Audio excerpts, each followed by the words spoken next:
Hello friends, welcome my channel staff nurse recruitment ইনফরমেশনে।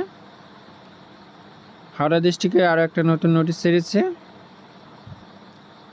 দেখে নেব আমরা কি নোটিশটা, যেটা ফর্ম ফিল আপ হয়েছিল 5/2/24-এ। 11 জুলাই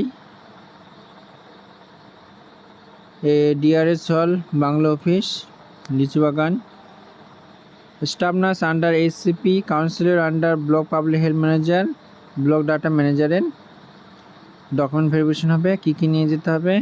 এ printed copy of online application format, proof of identity, Aadhaar card, voter card, PAN card, address proof নিয়ে যেতে হবে, age proof, Madhyamik admit card, তারপর জন্ম সার্টিফিকেট থাকলে সেটা নিয়ে যাবে, অল মার্কশিটগুলো নিয়ে যেতে হবে, তারপর জিএনএমের সার্টিফিকেট নিয়ে যেতে হবে, এক্সএমএল সার্টিফিকেট নিয়ে যেতে হবে, কম্পিউটার সার্টিফিকেট থাকলে সেটা নিয়ে যেতে হবে, কাস্ট